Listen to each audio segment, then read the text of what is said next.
Welcome back to the Movement is Medicine podcast. Dr. Gene Shirokobrad here with Dr. Megan Weezer and Dr. Corey. I am going on a cruise this week. How? Woo. Yeah, Friday. Friday. Share your itinerary with us, please. We're starting off the cruise on a low note because we're leaving out of Jersey. Just kidding. The New kidding. Jersey. Shut the hell up. Just kidding. Megan never, in zero moods Yeah. today for your shit. I've never been to New Jersey actually. So Your loss. apparently, so it's like one side of the water is New Jersey and the other's New York. Is that right? The dirtier side. It's hard What? to tell. Is that true? Up in North Jersey, yeah. Okay. Because the port that we're leaving out of, it says New Jersey, but then in like parentheses it says New York. So I'm just confused. Yeah, like you can swim to New Yeah, York, okay. essentially. Yeah. Okay, cool. So that'll be fun. We get to, I'm envisioning the New York City skyline as we float away. So that'll be cool. But so anyway, it's a weird itinerary because we're leaving from so far north, New Jersey. We're actually stopping in Florida before we make our way to the Bahamas. So New Jersey to Florida, Florida to Nassau, Bahamas, and then Royal Caribbean has their own private island that's in the Bahamas too. So we'll go there. So 3 stops. Yeah, cruises are fun. Megan's never been on one. You haven't been on one either? I've been on a couple. Oh, okay. Yeah. Recently or a long time ago?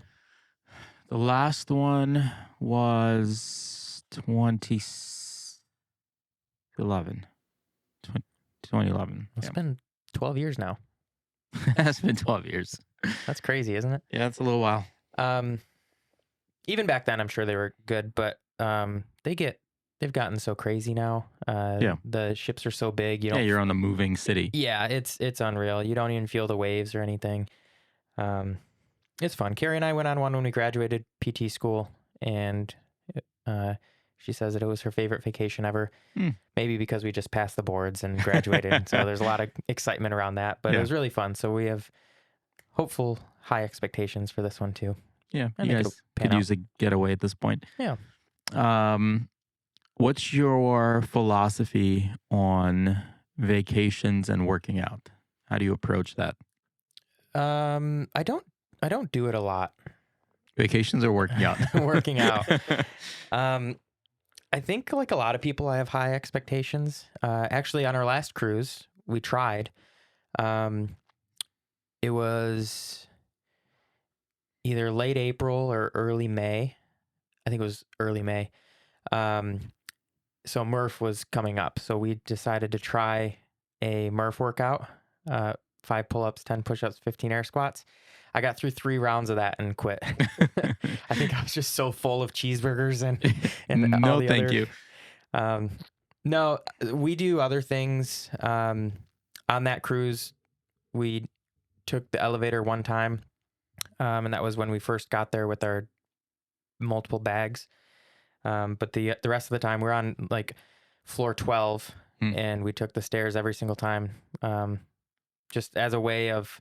It was more like out of principle, like it'd be cool just to not take the elevator. So it wasn't necessarily for exercise per se, but it kind of was.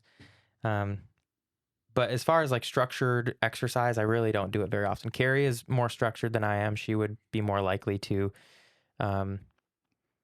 exercise on vacation if she wanted to. But I have a hard time. We've talked before. I have a hard time doing things on my own, and if we are on vacation, I'm not in a group setting often, so I have a hard time motivating. Yeah, I get that. And we have members that travel a lot, and there's a bunch that take, multi-week vacations or take a month, and that's a common thing they ask is, what can I do? And for some we program, but it's hard depending on the goal, right? Like if you are part of a training program, or if you're doing a cycle here, then going outside of that is tough because you're kind of going outside the bubble of programming. So then it's like, what's the goal? Do you want to exercise for the sake of exercising, for like just so you feel good? Because you're like, if I don't exercise, I feel guilty, and maybe I'm eating too much, right? That whole like I have to earn my calories mindset. So I think the goal of it is really important. But Yeah. If I think it's easier if you're training for something. Like if somebody has a 10K scheduled at one point, maybe it's easier to go out for a run because you have that end goal. But Yeah. if you're just looking for movement just for movement's sake, I think that's tough to do on vacation because you'd rather be in vacation mode. my number one recommendation is like if vacation is like 7 to 10 days, is just go enjoy vacation. Like don't add another thing to your itinerary. Like disengage, right? Be in that spot, be in that moment, do those things. When you come back, get back into your programming and plug back in. But yeah, I mean, at most, I kind of subscribe to a 10% rule, at least for myself. And my suggestion is, do 10% of what you would have done here. So if you work out 4 days a week, 10% of that, or 10% of your sets, or just something, a fraction of what you typically do. The first time I experienced the power of rest or not exercising was in high school on spring break. I had like towards junior and senior year, you're starting to, or at least in sports, you're starting to be more structured with your weightlifting program. At least we were. And I went on spring break and didn't do anything and came back and all my lifts got stronger than pre-spring break. It was 1 week. It's not like I got stronger in that 1 week, but I actually recovered a little bit. So there are definite benefits of not exercising while you're on vacation too. Yeah, it's huge. It's huge. What about you there? About vacation and working out. I feel like we've talked about this on the podcast before. We've mentioned it. Most of my vacations have some level of like exploring and walking already. You hike a lot too on your I vacations. hike a lot. Yeah. So I don't really make it a point to work out. Unless I know I'm going to be doing a lot of like nothing. Like my family vacations to LBI, like we just lay on the beach all freaking day. So that one, I'll go for a run like 2 or 3 times for the week, but that's it. What's your inspiration And I take Nelly for walks. For doing that run? Why do you feel the need to? Is it so you feel good? Is it? So I feel good, and I like running at the beach. And just like I feel kind of if I don't move after a while. Like I feel like that. It's not even coming from a place of like, oh God, I'm going to lose my progress. It's coming from a place of like, I feel like a slug if I don't do something. Yeah. I feel like 1,000 times better, even just going for like a 3-mile run. I don't get that too often of feeling blah, but I do know my back hurts worse if I don't do some sort of exercise for maybe a week or two, my back actually hurts worse than if I just don't. It's really weird. So like if my back's starting to bother me, I'm like, well, I guess I haven't done anything in a week and a half, and then I come to the gym and I'm better. It's so weird. Yeah, I get that. For me, I think like you have to take into account the type of travel you're doing, not just like where you are, but was it like a 10-hour plane ride or was it a 3-hour car ride? I feel like the stress you put on your body getting to the vacation is so highly underlooked at by most people. Like they don't process that they took 7 hours of one plane ride, 2-hour layover, 4-hour plane ride again. Then they had to travel in a taxi, carry their luggage, and then they're like vacation mode. And then they're like, now I'm going to work out. Like that's a lot of stress and load on the body that you don't need to put another layer of working out on, right? Like you need to do the opposite. Like what you said, you need to do less to let your body kind of recover from the travel instead of putting more load on it. Because I've also heard so many people like, yeah, I worked out on vacation and I hurt my back. I'm like, well, you put a shit ton of strain on your system just getting to your vacation spot, not to mention the stress that comes with all that travel, the mental stress. So I think the one time I like dropped into a CrossFit gym to get a workout in, like I think I did like 3 times a week that 1 week that I was gone in LBI. It was only because I was leaving the vacation early for a competition. And I like wanted to make sure I didn't like crush myself. Like you still should taper, but I didn't want to take the entire week completely off. So yeah, in that scenario, I still, I like, paid for a week pass or whatever. Yeah. Whereas normally I would just walk or run or just chill. We went to a CrossFit gym in St. Thomas when we were there on the cruise. We did not pay to drop in. We just stopped by, took a picture, and left. We didn't work out. We were just like, oh, cool, CrossFit gym. Hey, cheese, and then left. Moving on. Yep. Yeah, that's the best way to do it. Let's switch gears a little bit. So obviously we talked about that because you have your cruise coming up, and you'll let us know how it went and everything you ate and enjoyed when you get back. Mm-hmm. do you Yesterday, Friday. This Friday? Dirty Yeah, this Jersey. Friday. We board at 11:30. What time do you think we should leave to get to there, Where is there? New Jersey? New Jersey. Where in New Jersey? By New York, Up by New York? I guess. I don't know. Wherever Like- there's enough water Like for a cruise ship. JFK? Probably 4.5, 5 hours. I will tell you what the port is. Google Maps says like 3 hours, but I don't know if But you want to get there a little bit early It's on a too. Friday? on a Friday, I don't know, like going towards New York in the morning, if that's going to be I think 4.5 hours is pretty safe. Cape Liberty. Very patriotic. Cape Liberty, New York, or Cape Liberty, New Jersey, and then in Bayonne. parentheses it Okay. says New York Metro. I think 4.5 hours. Because 4.5 hours would get you into New York. I thought our bus ride took like 3 hours to drop us off in Times Square. And I was in They a were- bus. It They took me like 3.5, 4 hours, I think, to get to Queens when I went to go visit my friend. I mean, you put an hour in for traffic. You know, it's a good show, King of Queens. That was a funny show. Yeah. That was a funny show. It was a funny show. I'd say probably 4.5 just to be safe. So, like 6:30. Because there's more traffic going north than there is going south in Jersey, especially once you get up into like New Brunswick, Newark area. Yeah, worst case scenario, get there 45 minutes to an hour early and just rewatch the last episode of Ted Lasso so you can actually understand it and like I it. don't want to live through that again. Comment below if you're listening or watching. Did you like the last episode of Ted Lasso? Because the Howe household. Yep. How? It was fine. It just felt rushed and cheesy to me. Rushed and cheesy. Like that macaroni and cheese. You simple-minded, one-armed, banded fool. You haven't watched.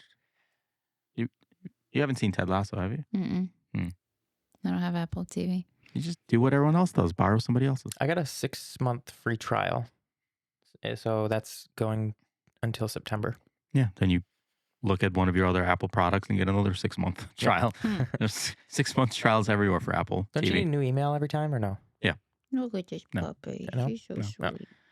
Apple ID. They do tie it to your Apple ID. So Yeah. you just have to log in if you have different Apple IDs. But sometimes there are some free trials that you can re-up under the same Apple ID, Mhm. depending on what you bought. Yeah, so let us know. Did you like the last episode of Ted Lasso in the series? I thought it was amazing. I thought it was, it's hard to land a plane, which is a TV show, especially when it's so universally well liked. Like the last episode is the hardest thing. Like Mhm. Breaking Bad did an amazing job Yep, Breaking with Bad is their good. pre-last and last episode. Lost shit the bed. I don't know if you guys ever watched Lost. Like I their quit after. yeah, their 4 entire seasons or last something. season was Yeah. the plane crash that the show was. So it's very hard to land the last episode. And I think Ted Lasso, the last 3 episodes was essentially the last episode. So you have to look at it as that. I think they did a great job. So last night, Also, no. Ted wasn't at Beards' wedding. There's no way that would have happened. Why? They're best friends. Yeah. It was just unrealistic. A lot of the things in there shouldn't have happened the way it did. The whole point of the series was about people being stuck, right? Stuck in their life, stuck in their ruts, stuck in their troubles. Ted moved to England. Earmuffs. I'm going to spoil the show for you. I don't care. He moved there because of the issues with his family, with his wife, Mhm. right? So the whole premise was he had issues with his father. Jamie had issues with his father. There's all the parent-father issues. And then Who's Jamie? Jamie Tart. Oh, yeah. Yeah. I love his Poupée. no, yes, but no, his the celebration song when the audience goes Jamie Tart. I think it's so funny. The baby shark. Yeah. Anyway, this isn't a Ted Lasso Yeah, we need podcast. we need to have a Ted could start Lasso one, pod. though. Yeah, What Ted Lasso watch party. Last night we had a really fun event for one of our members, Wendy. She has a nonprofit called, or is it Respite or Respite? Respite retreats that helps people that go through cancer treatments, gives them a retreat, a way to kind of get away for a little bit and help them recover. So we did guest bartending, you and I, last night, which was a lot of fun. We had a great turnout from a recharge community. That's the only reason they had freaking customers there. Yeah, there's 90% recharge people, 95%. Because recharge is awesome. Yeah, our community shows up for sure. During that, though, after our bartending shift, I was able to have some conversations. And one conversation I had with our resident mixologist, Gopi, who created some awesome drinks, the Rechargerita. Did you guys use those? Yeah, Did people they're order? pre-made. Yeah? Nice. The Rechargerita sold out, I think. Did it? I only made one. One of them did. I know one was all gone. There was the Rechargerita, the Bear Crawl, and the Lizard Lizard Lunch. Well, Lunch. it was only Lizard Lunch and Rechargerita. Yeah, that one of we them had was there. gone. Yeah, if you would like the recipe to the Rechargerita, you can comment below as well. Let us know. We'll post that. But Gopi pulled me aside and he said he's been wearing a real-time glucose monitor and measuring his numbers. And he's been here 2-3 months, something like that. So not a huge chunk of time, but he's a data guy, right? He's owned his own business. He's very much into data analytics. Super smart guy. So this resonates with him because we're into data as well and tracking progressions. And he told me, he shared that his numbers have leveled out, stabilized, but more importantly, how the interaction his body has with food now is different. So when he eats things that are a little bit more carb heavy or carb loaded or has a little bit more sugar, his insulin reacts differently. His body processes the sugar differently and his numbers come back a little bit quicker. And then he talked to like musculoskeletal stuff, like he hasn't been able to move his arm for several years. And then he's like, look at me now. And then he brings his arm back, which is always cool to hear. So I thought that'd be cool to kind of like chat about some of the metrics we don't often really get into that are really important to highlight some health metrics. And really, I don't think we've talked about this in depth since one of our first episodes when we talked about what is health.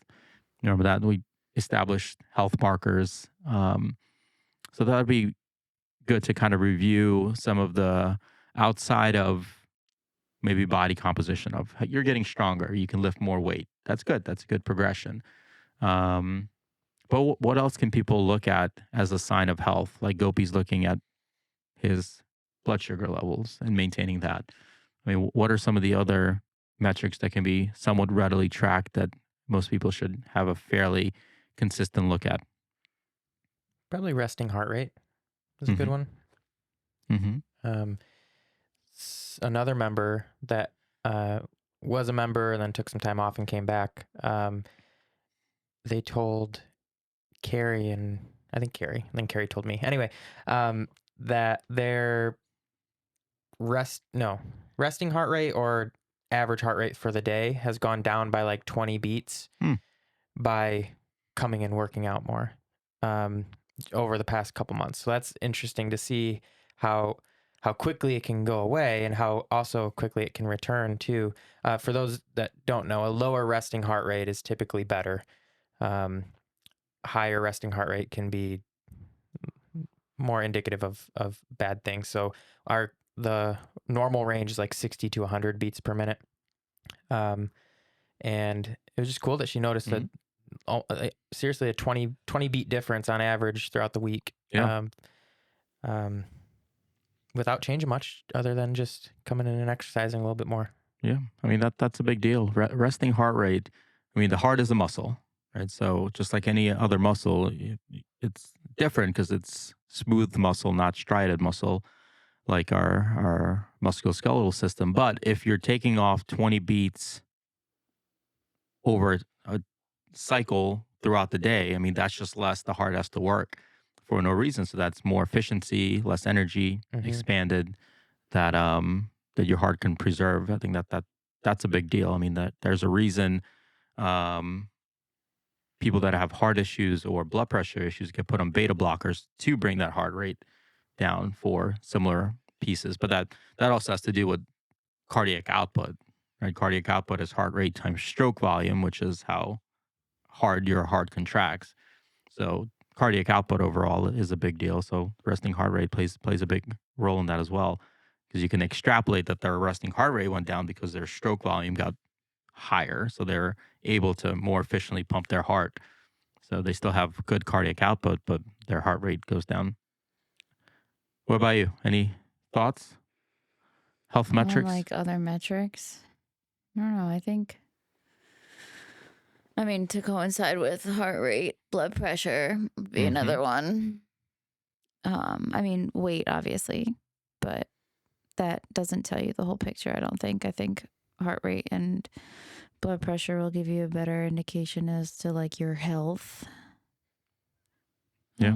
I think blood pressure is a no-brainer. I mean, there's no reason not to track blood pressure at least once a month, especially if there's a history of health or blood pressure issues in your family. What's frustrating about all these markers is it catches like bad stuff too, right? Like, yeah, you could, I mean, if you took my blood pressure right now, it's probably 200 over something. When I hurt my arm, they were like, you might have high blood pressure. Yeah. My blood pressure was Well, that was situational. Right. But same thing.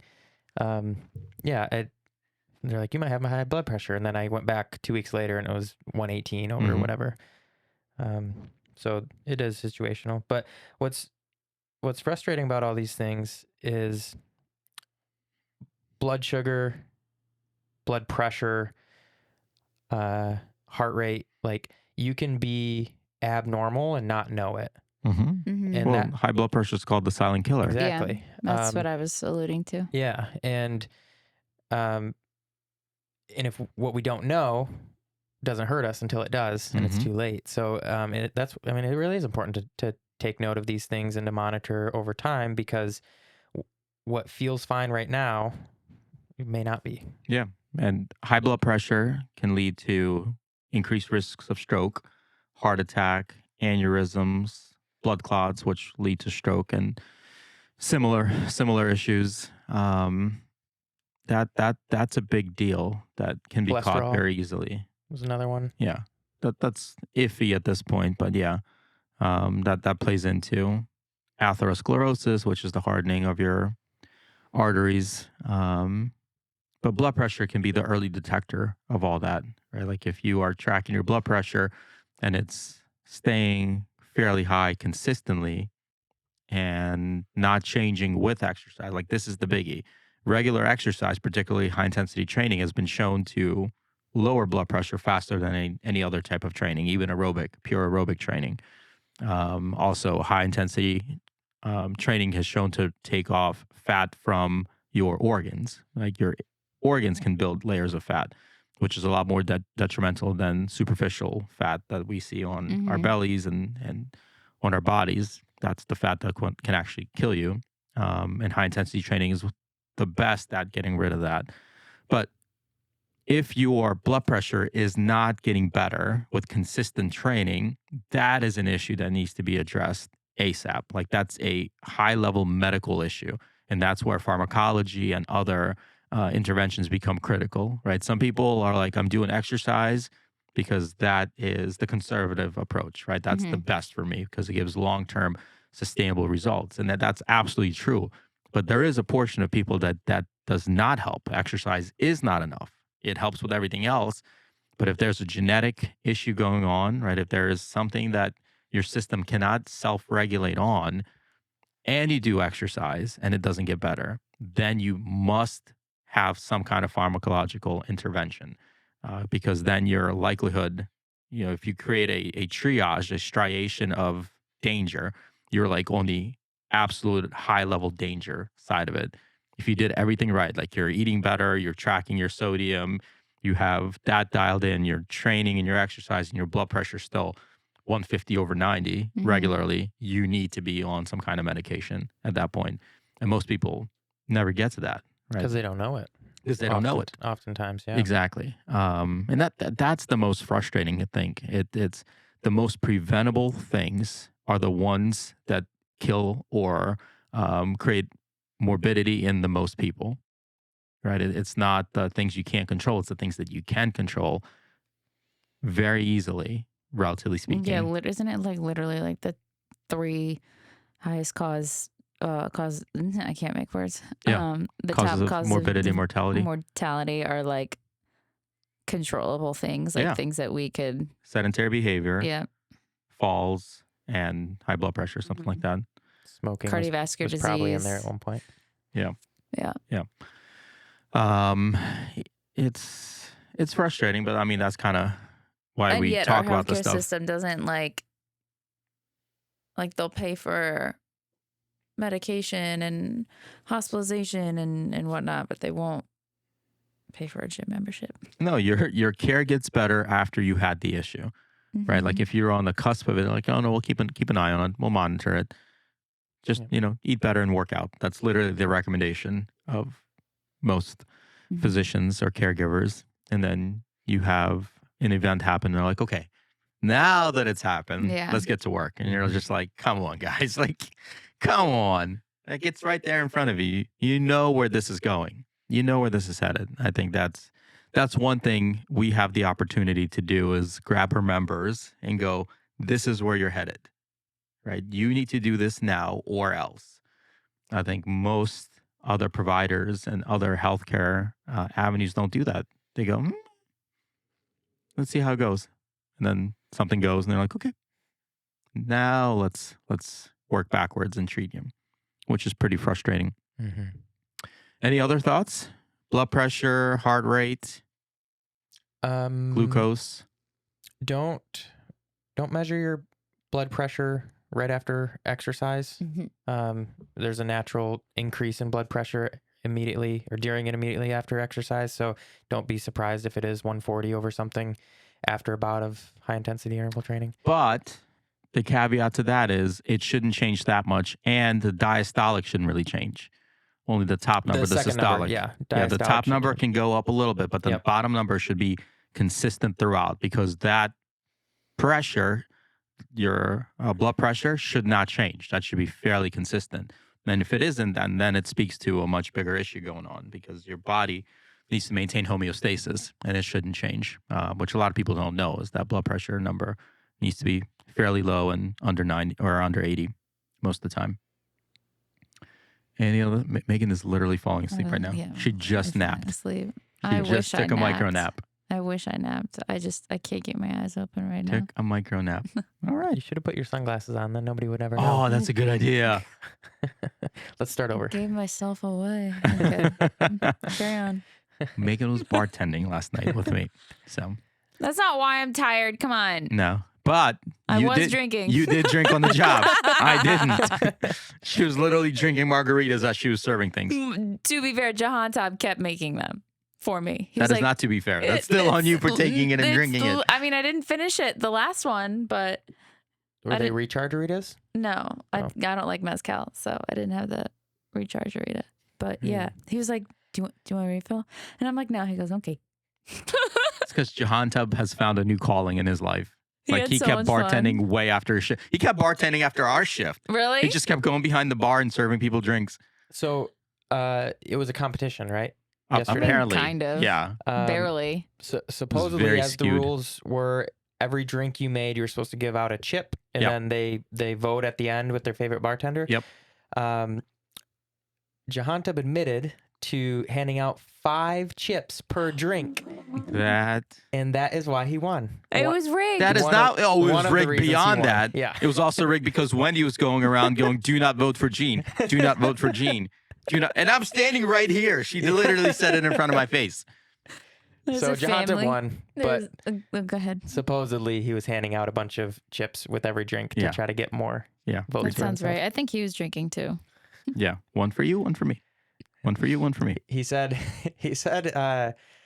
that he was drinking yesterday, and that's fine. But then afterwards, he decided to have Popeyes on the way. Because it was right Because next to there. it. And this morning at 6 a.m., he said that's where he went wrong. Yeah. Yeah. We were standing. He we went to outside. 6 a.m. this morning? Yeah, he That's did. Wow. impressive. Yeah, Yeah. because they convinced Jeanette to stay later. She wanted to leave, and apparently Yeah. somebody, I wasn't there. Yeah. So, Jeanette and I walked out around the same time, around 9. yeah, and she wanted to leave earlier than that. But Jahanta must have told her, if you stay, I'll go to 6 a.m. if you do. So, Mm. and I then bet he Did Jeanette regretted go? that. Jeanette was there. Oh, good. And Jahanta was late because he's always 2 or 3 minutes late. Yeah. So Yeah. Jeanette's like looking around like, that son of a gun isn't here. Like, I'm gonna kill him. We walked outside for a picture last night. Everyone's like, "What is that smell? It smells amazing." And Corey's like, "Popeyes." we're like, So everyone was that's hungry. why Jahanta got He it. was funny too. It was really funny. Yeah, everyone was in good spirits, having a good time. Oh yeah. It was a great turnout for a really good cause. All right. Any other thoughts for metrics that are fairly readily tracked? We have glucose, blood pressure, resting, heart rate, Time mile. timed mile. Okay. What should that be? I was just thinking about like fitness metrics, but I feel like that's a little bit of a leap from Yeah. what we were talking about. I mean that you can make a case for a parallel to VO2 max testing. Yeah. What would you say that number should be? VO2 max. No. Time mile. Somebody runs a mile. What should it be? Oh God, I was just thinking more along the lines of like progression. That's fair. What should be more accurate? What she means by that, like you run it once and then at some point run it And again. then test it. Yeah. Yeah. I don't think there's a should be number for a mile, really. I could be wrong, and we have a few ex-military members, but Yeah. I want to say in the military they require like 12-minute miles. 12 minutes or less. Does that I sound believe. right? Yep. That's higher than I would have thought. Yeah. That's Yeah. way higher than I would have thought. I think they put their benchmark as you have to run I it would under have 12 guessed miles. like 9 minutes. Yeah, I'm pretty sure it's 12. But that I think that's maybe they run like a mile and a half, and you got to get it done in. I don't remember what it We is. had to but- run something in field hockey, and I don't remember what. But like the majority of the team didn't make it in under the time limit that the coaches had set for us. There were like 4 or 5 of us who did, and then the other girls had to run suicides. we had to run 7-minute miles. In I don't think That's fast. that when we is did. fast. I don't think I had to do. Like in the 7s or under In- 7. so So 6 minute. for college baseball, when we were doing our conditioning and training, we had to run under 7 minimum. This is why I still hate running to this day. I was gonna say that. Like makes if you sense don't now. if you don't run it, then you get punished, and then you have to do more running, and then you have to do it again. So it was always that. I think I think I ran cross country in middle school, and we ran 2 miles, and I'm pretty sure my best mile at that point was like 7:14 as a part of that 2 miles. Yeah. So I guess if I was running 1, I might have been able to get under 7, but that's really fast. Yeah, it sucked. yeah, There's no joy That's in not that. fun. And you know the world record marathon holder, he ran like it was like 4-minute miles for 24 miles Yeah, straight. the dude just like it's Something like jogging, and they unbelievable. look like they're jogging. Yeah, it's and crazy. it's our sprint Yeah, full out. for 26 miles. Crazy. Ah, it is pretty cool to see. I do want to say one thing about the running because this is important. It's not necessarily how fast you run; it's how fast you recover from the run that is important for health Mhm. measures. So I think most people don't realize is when you do a stress test, like when you do a cardiovascular stress test, and they hook up the EKGs to you, what they're looking at is they have multiple levels, the treadmill either going up or the speed changing. But what they're tracking is how fast your heart rate comes back to that baseline resting. And that's a marker of health, is how quickly recovery happens from work. So that would be something else to measure, is if you ran the mile, how fast did your heart rate stabilize?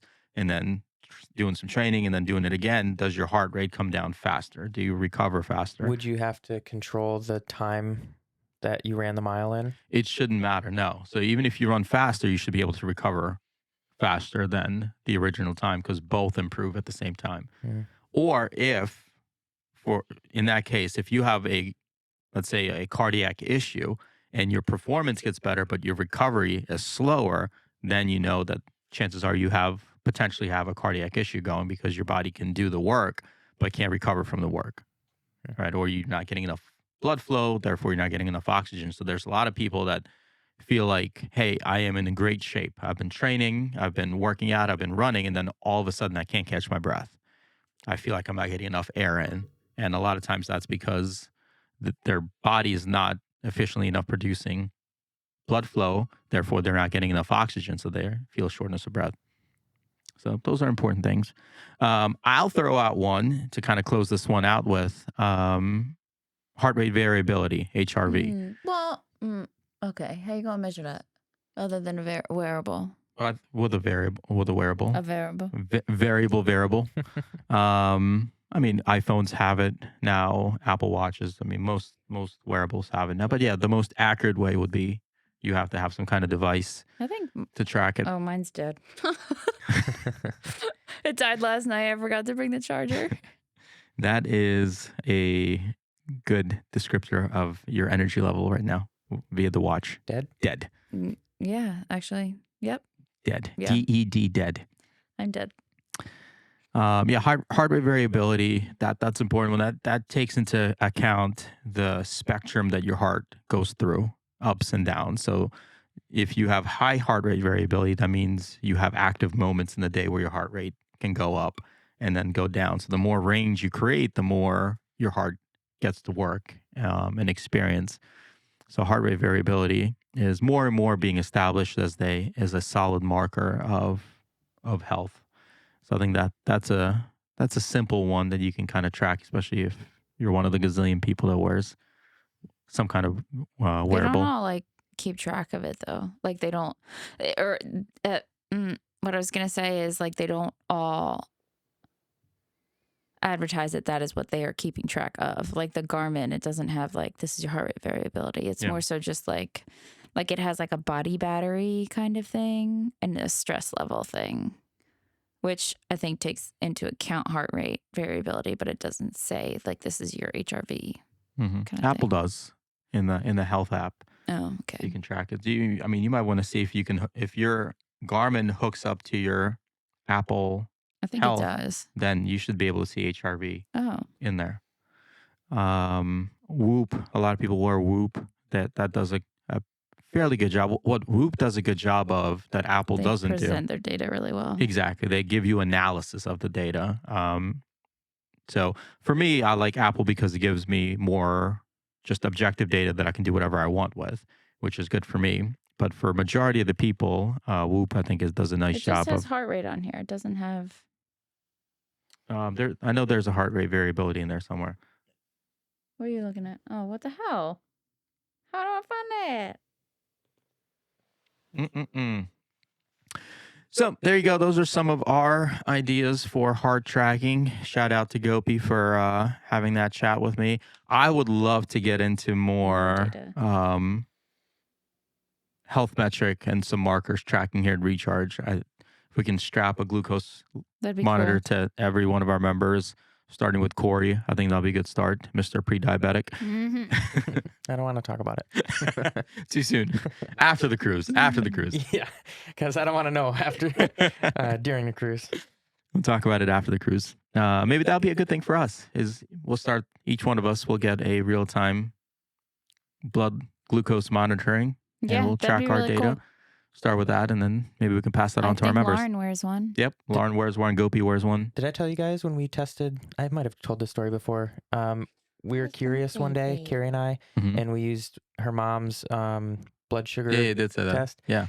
Um, Yours was 220? no, mine was lower than Carrie's, and I had just eaten like a whole movie theater size bag of Skittles, and she had like a chicken salad with the dressing on the side. Oh my And my God. sugar was somehow less than hers. She was so mad. And how's that working out for you now? Not good. Stay tuned next time. Stay tuned after the cruise. Yeah, we'll look into that. Lauren, shout out by Biohacker Babes. She's into that. I think she does coaching with that too, of helping people She does, I think. maintain their glucose levels. Gopi, our data dude. Dude. So we'll chat with them, see what they recommend, and maybe we can each attach one to all of us as long as they come in orange. Cool. They are getting more readily available. Yeah. Those Yeah, things, yeah. Yeah, I see a lot of people wearing them. I think it's a good opportunity. All right, let us know if that's something you want to see, or if you do that yourself and how that works out for you. If you're enjoying these, go ahead and subscribe, like, comment, do something, and we'll read those and maybe answer them. Unless they're stupid, then we won't.